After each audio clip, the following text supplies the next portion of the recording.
2.5 years, and I was teaching online for 3 years, so that would be 5 years, some change.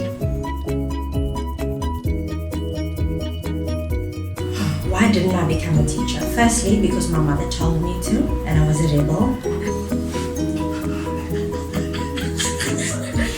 So I didn't. And then just the desire, man. I think I'm good at it. So I'm good at the people part rather. So yeah, for the love of people, that's why.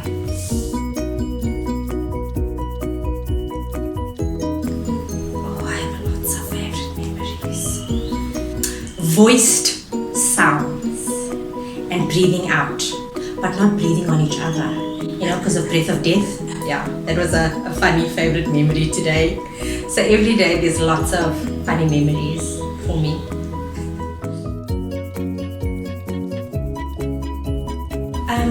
Maybe the first 6 months, every morning when I came in was the worst feeling. And when I think back, that feeling was the worst memory. Yeah, so that was bad. I just always felt like, how you in your mind, you're so critical of yourself. So you say something, and as you say something, you're immediately judging. Did I say the right thing? Was it the wrong thing?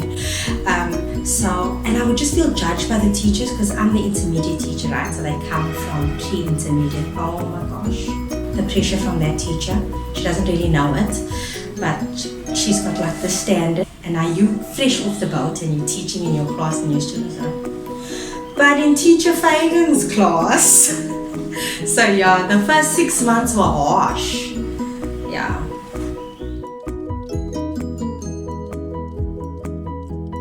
I love phrasal verbs. Why? Because you can incorporate it in just everyday English. Everybody's speaking phrasal verbs, and I find that the students, they tell you when they're sitting in a taxi and they heard this, what was it? So phrasal verbs are useful language. So I love teaching that kind of thing, and I like dramatic topics. I think I have the most dramatic topics. Let's talk about crimes with passion and aliens and that sort of thing.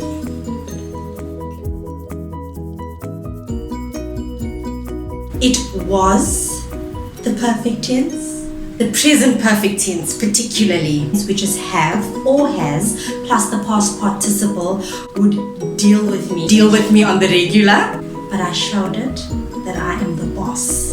Now I found a cheat way to teach it, so I'd write the grammar notes on the board and then I'd walk around the room and then just look at the notes. I was teaching myself, and the more you get practice of it, the more you kind of the more you learn it. So initially, because it's not something that we learn or that we break down ourselves in our school system, so when you get here and you've got to break the grammar down like that, you actually realize just how difficult it is.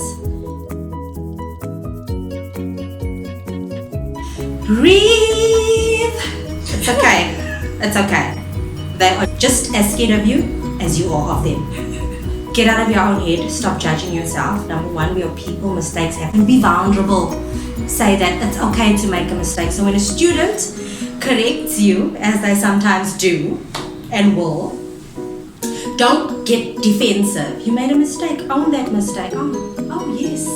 Oh, thank you for that. So be vulnerable, and eventually the mistakes won't deal with you, because that's what tends to happen is you lose your confidence with the mistakes, and mistakes are going to happen. My favorite word, vacillate. It just sounds like really fancy. It just means to waver between two opinions, but I like it. Vacillate.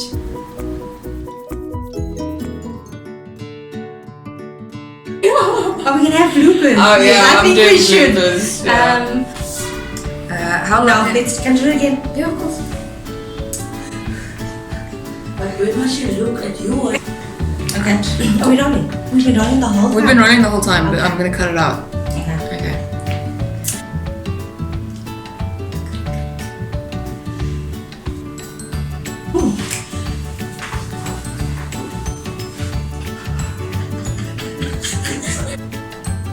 Now, let's do that one again.